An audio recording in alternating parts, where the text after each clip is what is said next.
Welcome back. Thank you so much. Thank you so much for being here. I can't wait for you to listen to this powerful interview with Christina Lecuyer, whose last name I probably mispronounced, and forgive me. It's a thing. It's a thing that I probably will do often, y'all. It's okay. Perfection is boring, and we are doing messy action and doing the best we can and learning every single time.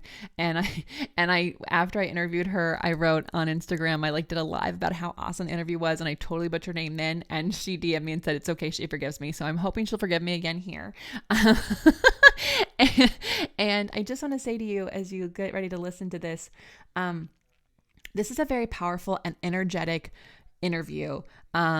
Christina and I really are very convinced on how much it matters that you show up for yourself, that you believe in yourself, that you have boundaries around that, and that you're just super honest with yourself. And so it is going to be lots of fun. And Christina's energy will just rock your world. And also she has this great story that I think a lot of us can resonate with. I know for me, I can as well, because of how...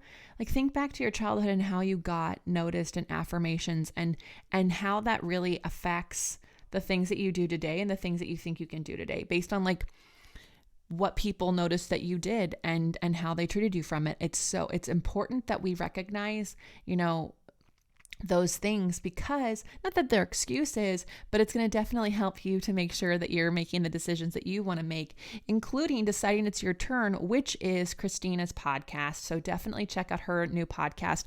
It's called It's Decide It's Your Turn.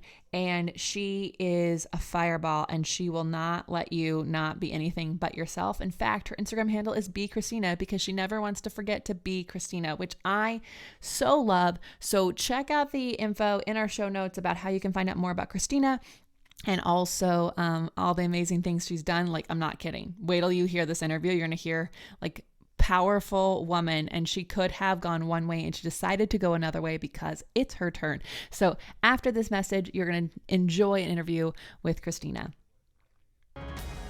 Welcome to the Be It Till You See It podcast, where we talk about taking messy action, knowing that perfect is boring.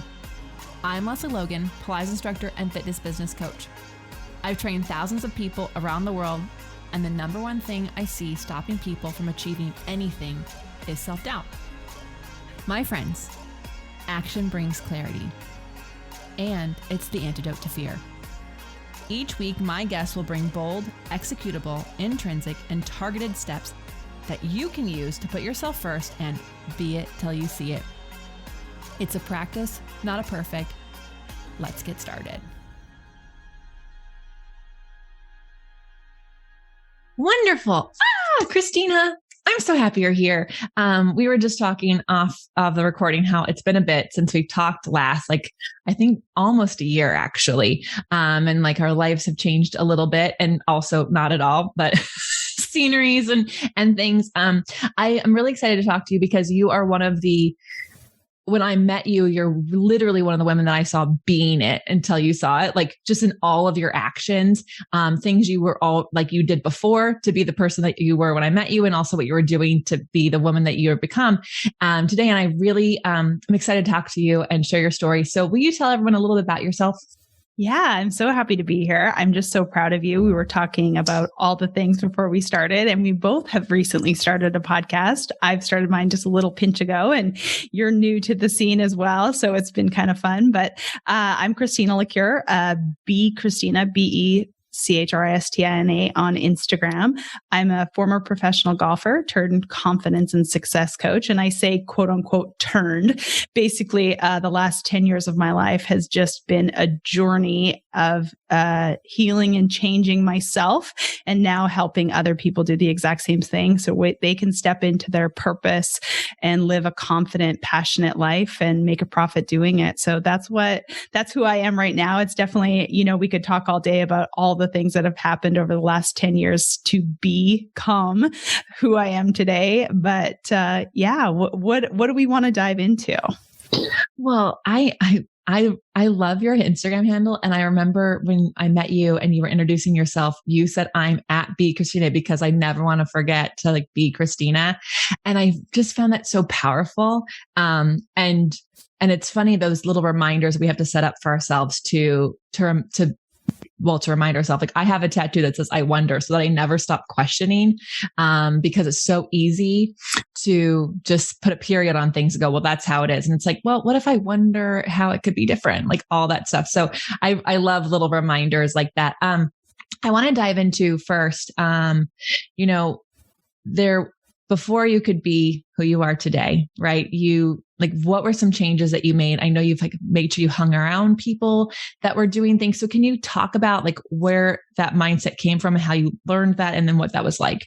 Yeah. So quickly beforehand, I wasn't always being Christina. I had a lot of worth of who I was tied to what I did and how I looked and who I surrounded myself with. So how we got to be Christina was I truly just wanted to be myself every single day. And I know that this podcast just is so perfect for this topic, because I think so many people forget to be their most authentic selves, forget to be, and honestly, a lot of people don't know who they are. I think that is one of the biggest things. A lot of people don't know who they are. And for a really long time, I didn't know who I was either. I had to start listening to myself and start silencing all of the things, all of the environment, all of the people around me telling me, giving I called it my atta girls while I was playing professional golf or in television or modeling or doing all the things that I did, because my validation of who I was instead of being myself and knowing that I am worthy just being came from the external validation. So I definitely think that that's somewhere good to start. But how I really kind of got to the point where I knew I could trust and believe and know within my core that I was worthy of being myself is I really had to do a lot of self-development work. I had to get to a point, and a big thing in my life, there's three things: decision, faith, and action. And for me, the first thing was the decision that I was no longer okay going down the path that I went on for so long, that was making me, quote unquote, so successful and yet so unhappy. And I really had to get to the point that I decided that I had to do something different. There's a million people that had way less than I did that were much happier than me. And so how did they do that? And so for me, it was the decision that I needed to start developing myself. I needed to figure out a different way. I needed to start hanging around with different people. It started as simple as understanding that there was something more, reading books, listening to podcasts, going to seminars, hiring coaches, doing all the things that I had to understand that there was much more. And that was definitely a big start of my transformation. Absolutely, was figuring out that there was more, and then starting to wean away the things that were killing me basically inside, and giving those more value than the things that were truly lighting my soul on fire. Okay, there's a few things I have to go back to, because I just really want to make sure people hear it. And I love that there are three those: decision and faith. And the third one was action. So huge on all of that. But those atta girls, I so resonate with that, because it's so hard to know who you are if you are used to your value, your worth, your purpose being based on other people's compliments or affirmations to what you're doing. Right. And then I know I resonate with that, because I took every promotion I got, because I was like, okay, yes, thank you. Thank you for that new job. Thank you for that new job. And then I'm walking down the hall in South Coast Plaza at 24 years old going, what am I doing here? I don't even know I am here. What am I doing? Who am I? Right. And so I think it's so easy for us to, and it probably comes from school age of getting good grades and the teacher's reports and got to do a good job. It's so hard to go, okay, who am I without the compliments? And who do I want to be if I never get an atta girl ever again?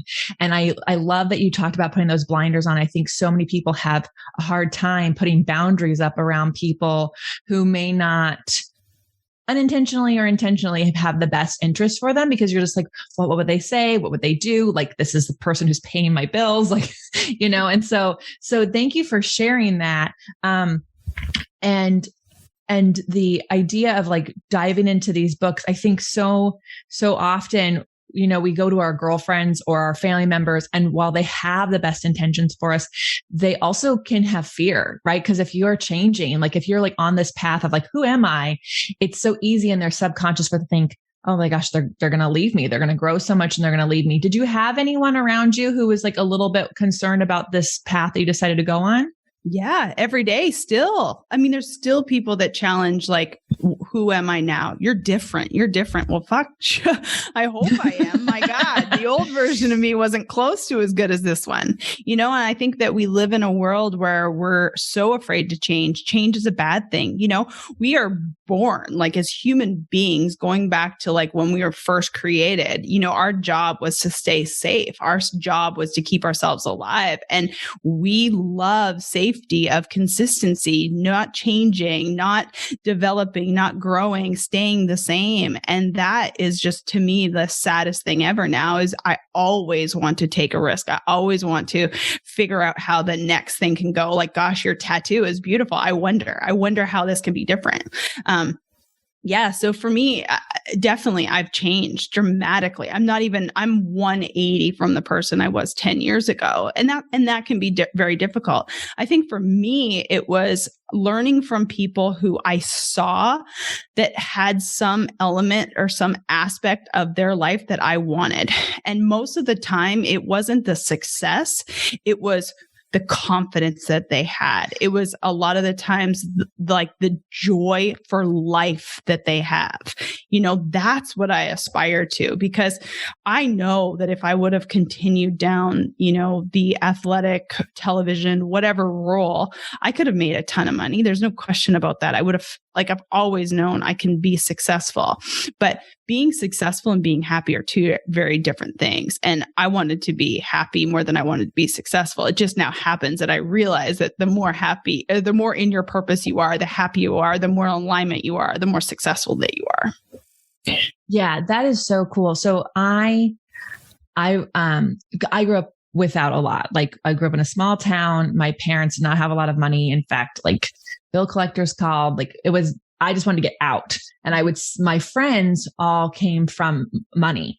And so like they had a car at 16 for their birthday, while I was like working every hour outside of school to pay for the car. And this is when gas was 99 cents, y'all. I would like go to the gas station with quarters to get like 3 gallons. I'm like, okay. Right. So like, I would look at people and I would see the things that I didn't have as like the actual objects. And I really wanted that. But then working at South Coast Plaza, if anyone knows retail, like, it's the mecca of malls. It's freaking beautiful. I ran a beautiful jewelry store and I had a great discount. I was getting things. I was able to afford them and I was getting things and I wasn't happy. And it's true. Like, when you're looking to other people, I love that differentiating thing. You were looking at the things that were like really made them, that confidence, that joy, that you can't buy that stuff. And so looking to those people and kind of figuring out like, how did they get that? What are they doing? That is a really cool thing. Cause I think a lot of people might miss that. And they're looking to people like with the path that they did. How do I copy that path? Or how do I if I buy those things, if I'm wearing those clothes? So that's a really unique take.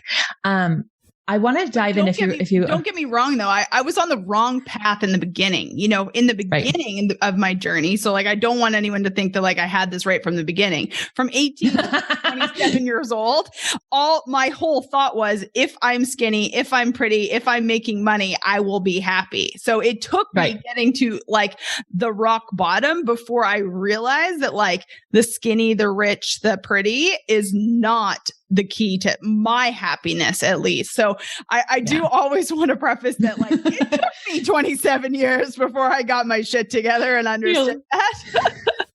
I think it's also like, it's so important to share that, because I think also it's so easy for people to look at you now and go, well, she has it all, and not hear the, no, for, 10 plus years, I was like, not happy, really not happy, going after the wrong things. And that's good too, because no matter where you are, we go after what we think based on what we've been raised with media or with family or anything like that. And then you have to go on your own path, hopefully, which you've done. And so you did the decision, which is, that's, I think a lot of people, I actually think that might be one of the harder parts. I think action can be easier because you can take action steps from anybody, but deciding, is truly like one of the biggest ones, because that's kind of like a fork in the road, even though it's not, because you can really make a decision to change your mind the next day. But but like that decision is where a lot of people struggle with, what if I do this? Like I might be missing on these things. So decision was hard. Faith is your next one. And this is what I love this, because faith is truly believing in something you don't have evidence to be true right now, and becoming Christina, the Christina that you don't know yet, that you didn't know at the time. That does take faith. And so what were you doing to have faith in that? For me, I never grew up in faith. So, you can say God, source, universe, whatever you believe. For me, it's God, but I never grew up in any type of faith-based home. It's just not something. I'm originally from Canada. It wasn't something that was familiar to us. I moved to Arkansas when I was when I was 21 years old to play college golf. And obviously Arkansas, Middle America, Southern Bible Belt, not Middle America, Southern Bible Belt. There's a church on every corner. And the first couple of years I was here, I was like, oh, this isn't for me. But I think right when I told you like that 26, 27, 28 timeframe is when I had kind of hit my, oh, wow, I can't do this by myself type of situation. And I knew that in order to make some changes, I knew I had to believe in something greater than myself. And for me, it was tiptoeing in my faith. Now I always say that God and I are tight. He knows I say fuck and he still loves me. But, for me now, my faith is everything to me, because I truly believe there's no way on the planet I would be where I am right now if I didn't believe that there was something greater for myself. I didn't believe that something greater was in control than myself, because for such a long period of time, my whole thing was, I will fix this. I will do this. And you work so hard on controlling everything. Like, I don't know if there's any control freaks out there, but control is one of the most craziest things on the planet, because you literally cannot control everything. You can try and make yourself fucking miserable. I was there. But you have to be willing to believe that there is something greater than yourself, and believe that something better is going to happen for you, and be willing to take decision and action, and know that like, if your decision and your action hasn't gotten you there, well, then something better is waiting for you. And you have to be willing. Like I always say that, like, when I tell someone, okay, I've decided, and then you're taking action, I always say that like God is going to throw like this roadblock in the way every single time in my words. And how I explain it to my clients is I always say, like, he's just saying, like, you said that you've decided, you said that you're taking action, but when the rubber hits the road, when it gets super freaking hard, when you wanting to quit, when you can't believe this is going to work, do you have faith to keep going? And I believe that every single one of us come up to this moment, and you have to be willing to get to the absolute. It's like you have to be able to get to the cliff and jump and have faith that you are going to be saved. Like 100%. You have to be willing to get to the cliff and jump and know that it is going to work out. And most people say that they want something. Most people are willing to take a little bit of action. I think action is actually harder, but most people are not willing to be the 1% who jumps because they have unwavering faith that they're going to figure it out. Yeah. So there's that whole like leap in the net will appear. And I forget whose podcast I was listening to.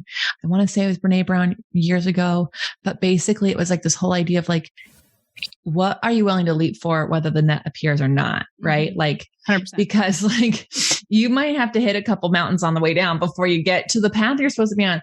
And, so as a child, I was very impatient. I'm still impatient. So that's why I think that's why action is not a problem for me, because I'm super impatient. I'm like, let's just do it now. But I used to pray for, like, my parents, like, you need to be more patient. And so I pray for patience, because I was actually raised in a very Christian household. And so I pray for patience. And then inevitably the next moment, my patience would be tested. And my parents were like, he's just testing to see if you really want this. And I was like, I'm not praying for it anymore because I'm tired of the test. Just like a, so good. Just a total child moment. But it's true. Like, I think people see those obstacles, those tests of the faith as a sign that this is the wrong way to go, but it's not the wrong way to go. It's the test to see if you're going to fight for it. And if you're not going to fight for it, then you didn't really want it. That to me is like more the sign. Like, it's the obstacle. It's not the sign that you're not supposed to do it. It's your energy to the obstacle. Like, are you going to fight to get over the obstacle? Or are you just going to go, oh, I guess it wasn't meant to be. Amen. Amen. Amen. Amen.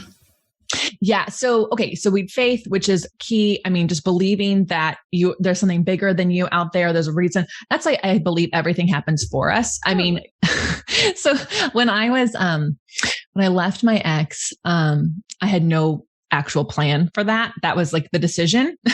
And then faith that it was like the right thing to do. And so I just like, first I told people so that I couldn't go back on it. So that's another way you can like also take action. Is like, that. who do I have to tell? Who do I have to tell so that I am too embarrassed to like go back on this decision? And then just faith. And so I was like couch surfing for 3 months.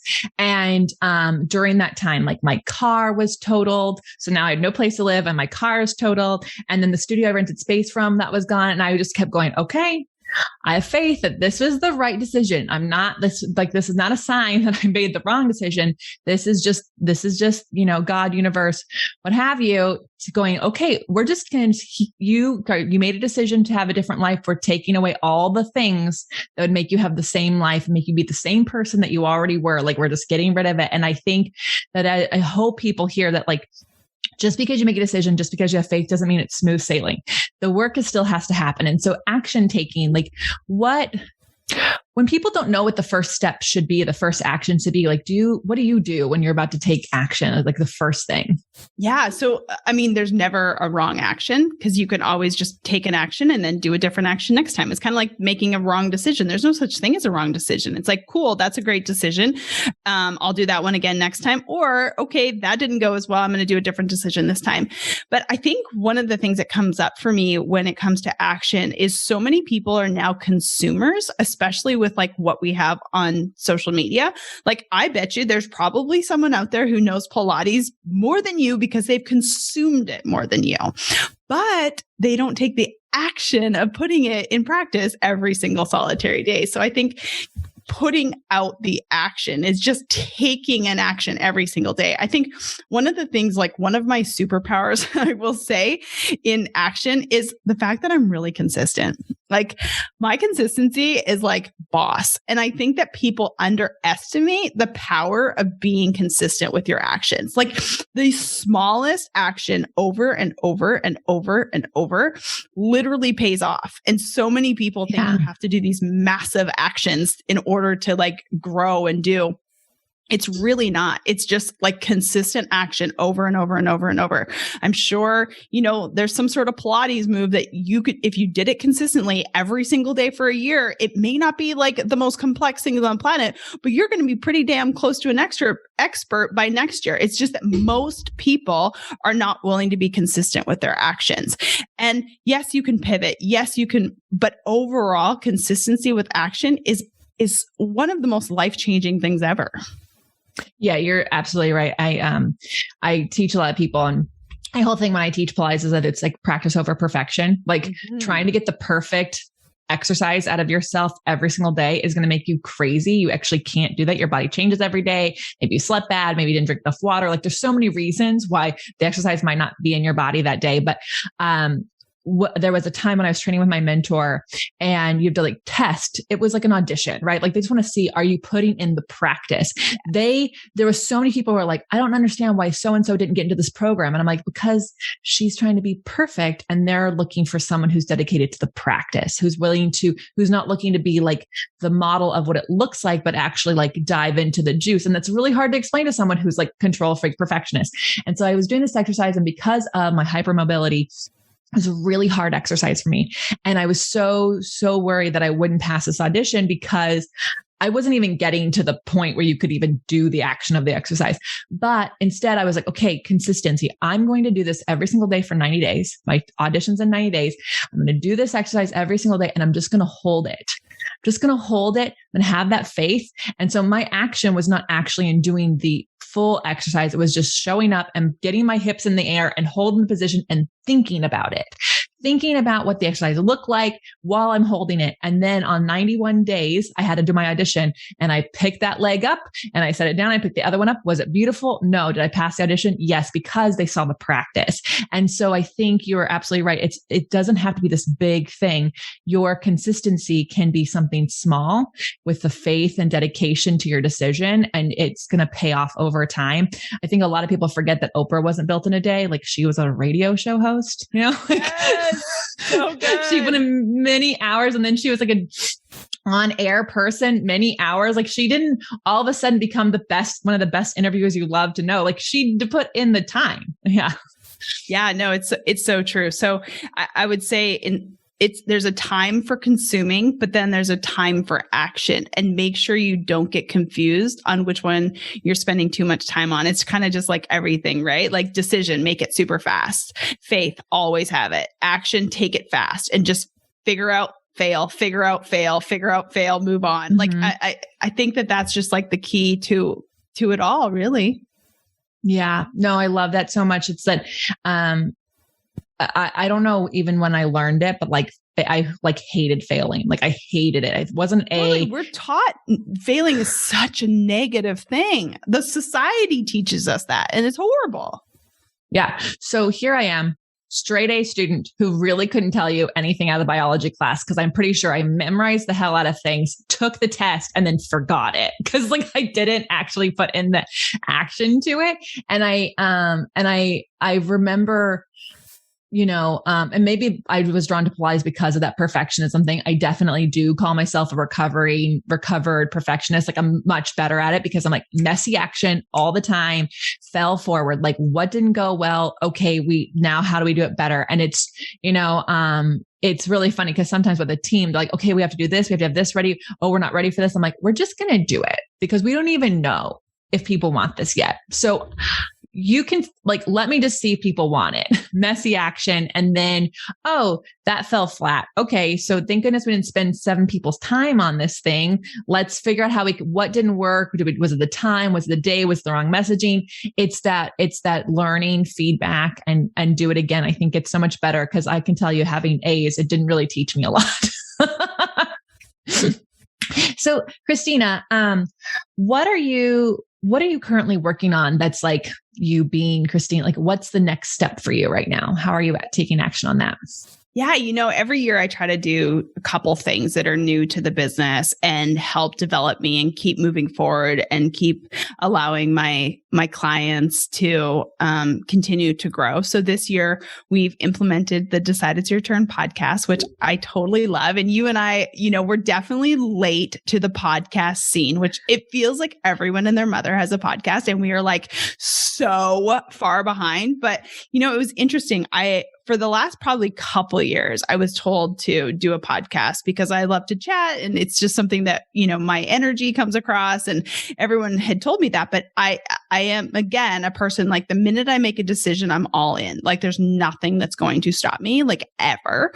But I have to make the decision, and it has to be the right time. And you and I were chatting, and seems very similar for you, but for me, it was like I had to make the decision that I was all in, and it needed to be the right time. And this year it was, you know, we made the decision, the team and I made the decision back in, I think November of last year, and we launched February 1st this year. And it's been so much fun. I've loved getting to do it. I love getting to share, special people in my life. I love getting to share the messages. It's been super, super fun. So Decide It's Your Turn, the podcast. And then this year we are launching a network, the Decide It's Your Turn network. It's a membership service. So we're excited about that because, not everyone can, get in with one-on-one with me, one-on-one coaching. It's definitely a higher price point and I'm usually sold out. And then, a mastermind is amazing, but again, it's something for people who are a little bit more committed. And so we're launching a membership service. So there's a little bit more of me to kind of go around for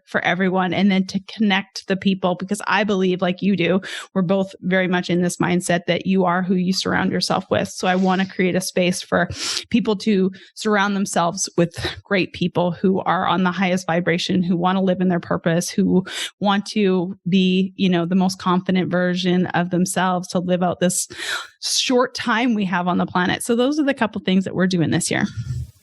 That is awesome. Yeah, I know. I have had the idea of having a podcast for years. Brad and I wanted to do it. We actually started one years ago on because it was going to be like not a dating podcast, but basically like we'll tell our dating story, which then would lead into like bringing on other couples dating stories, because we just wanted people to hear that there's multiple ways that you could meet your person.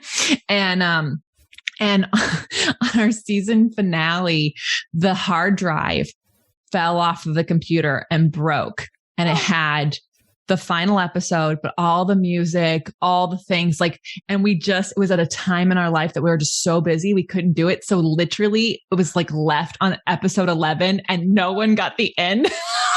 My gosh, the worst. The worst. I had people going, "Are you ever going to release that one?" I'm like, "Well, we got married, so obviously it worked out." All right, guys, you have no idea how much work this is. And so when people were like, "You have to have a podcast, you have a podcast," I'm like, "Well, first I need to decide what it is, because yes, I know that I want this podcast, but if I don't know what it is and who it's for yet, then it's just me blabbing. I could do it on IG Live and it requires no editor. It requires no music.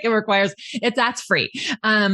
So it did take me a bit. And now yes, I do feel late, but also because I believe everything happens when it's supposed to, I feel like the messy action I'm taking right now and being completely untrained as a podcast host and having no real idea, I am better today at it than I would have been 3 years ago. 3 years ago, I think there'd been some insecurities around me doing it. There'd just be some other things that would have held me back from having the best podcast I can be. So I hope you're hearing this, and that if Christina and I could start this late, where we've waited for everyone and their mom plus their chickens to have a podcast, and we're going to do it now, that there is still room for you, because there's room for everyone, because there's 7.5 billion people on this planet, and people can listen to multiple podcasts. They can listen to both of ours and 17 others and still love it. Right. So I hope that gives people permission to start something where they think it's saturated, because that's probably the best time to join in, because then everyone knows what it is.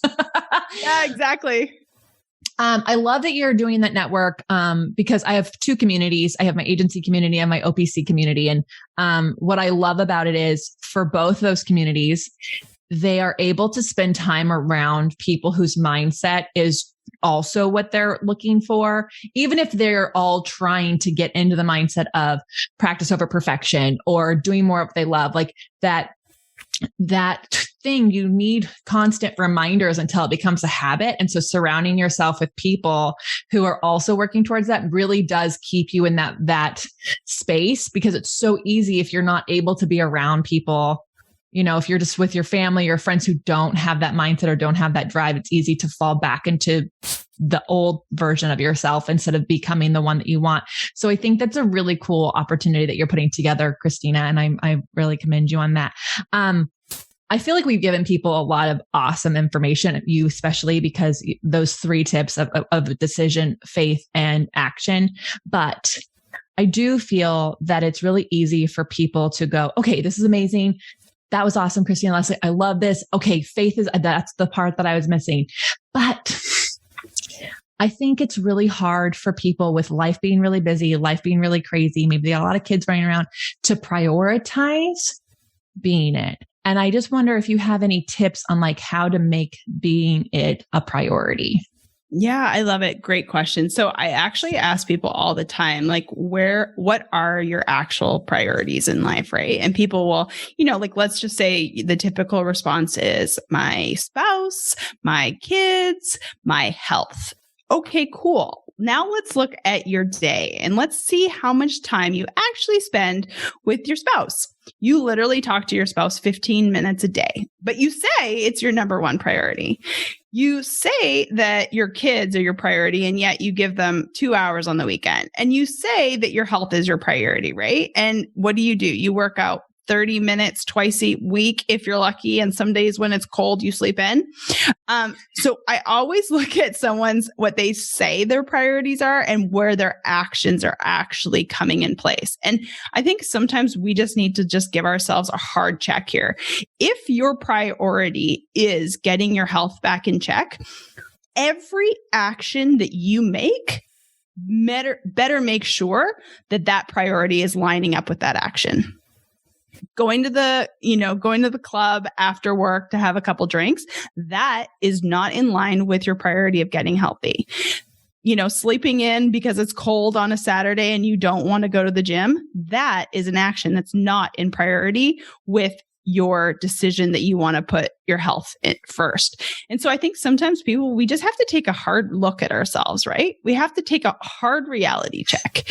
And I think that that's number one. The first thing is because people don't really realize, they say where their priorities are, but then they look at their actions and it's completely out of alignment. So look at your alignment, look to what you're actually doing in your life. And then also too, like, who are you surrounding yourself with? We've talked about this 100 times, but if you're wanting to get your health in check and you're hanging out with 5 people who don't eat well, don't work out, your chances are you're going to be the 6th person. Like, it is what it is. So put yourself in a situation where you find that workout buddy, you find that person who's like, making sure that that's a priority in your life. What you obsess with, you become most of the time. You are obsessed with what you get to do. I'm obsessed with what I get to do. Everything else is like boundaries.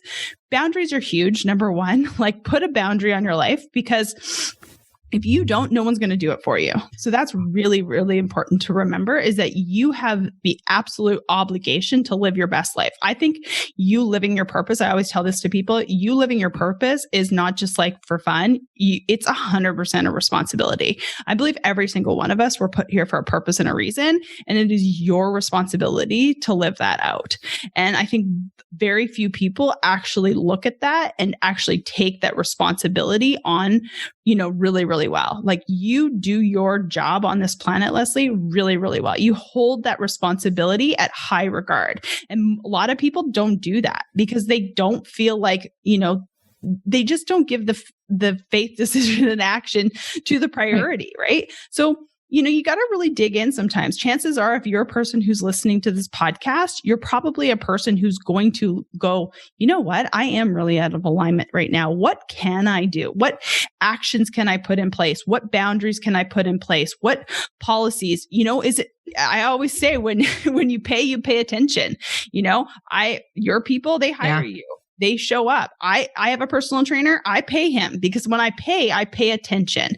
My people who I work with, they pay me a lot of money. Guess what? They pay attention and they move forward a lot faster than they would if they didn't have me in their life. I know it to be true 110%.